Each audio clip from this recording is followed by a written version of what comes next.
Dr. Tom Hannam, owner of the Hannam Fertility Center in Toronto, joins us from our studios downtown Toronto. Tom, what are your feelings about providing a treatment to postmenopausal women? I think the way Dr. Stewart just articulated then was exactly right. It's ultimately it has to be individualized, and as we look to women who are over 50, one would have to be very careful indeed. How does this kind of treatment work medically? Walk us through it if you can. Medically, it's actually very straightforward for women. So if they're healthy, they only need to take some hormone tablets, estrogen tablets for a few days, and their lining will be ready, and one could theoretically choose to do an embryo transfer then. So the medical complications from a fertility perspective are not that high. It's the complications afterwards. It's the complications of pregnancy that are the concern. Yeah, let's talk about those now, the risks and complications. The challenge is we're always trying to help everybody, educate everybody as to what the risks for pregnancy are, and one never really knows. But you can use population statistics to guide you, and it's clear that as women age, the health concerns that they bring to the table are more likely to be amplified during pregnancy. So all those worrying things you could think of during pregnancy are going to be increased for women who are older, from hypertension in the mom to diabetes to the worst case scenarios, intrauterine death and babies born compromised. So there are very significant variables to be considered. And what about the simple age of the mother? I mean, even if she is in very fine health, I mean, would there be a certain point, I guess, where if a 60-year-old woman or a 65-year-old woman, a 70-year-old woman was looking at this, there would be concern there as well, simply because of the age?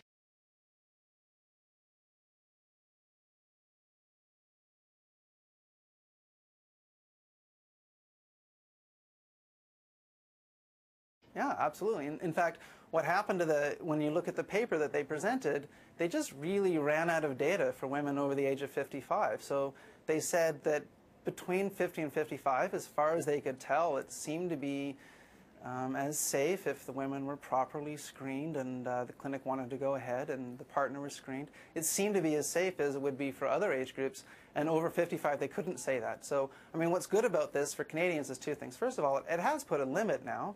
They've said 55, and it helps us in North America remember that there should be serious considerations to age limits.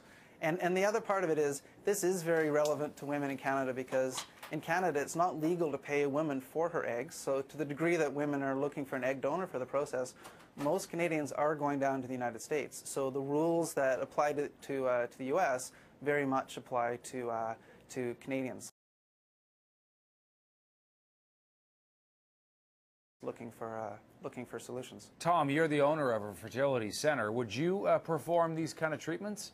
I wouldn't. I'm not comfortable with it. You know, I too have made up some arbitrary numbers. So, for example, in my clinic, we've got a rule that we won't help a couple whose combined age is over 100. We made that up. You know, it's very difficult to put down specific rules that are in any way fair, and I appreciate the American Society for trying to do just that. They looked at as you've been saying, a nebulous and complicated situation and tried to put some limits to it. What does their decision today to greenlight this, does it change in any way the way you might treat future patients that come into your center? I think it's going to change it in this way. It's going to give me a backstop to be able to provide people some literature that they can refer to themselves. And it's going to just be part of informing the conversation for them. People have to have a second and third thought before they go into donor eggs for all kinds of reasons, for the mom's sake and for the baby's sake and for the family's sake. And so I'm glad that there are some articulated limits in the United States that's going to help people in their choices. Real quick before we go, is it kind of Wild West in Canada right now because of a lack of laws on the books? You know, I hope it isn't. We're a very regulated profession, but so it takes a long time to get to this level of training. But you're right, the laws around fertility treatment have been contentious since they passed it in 2004.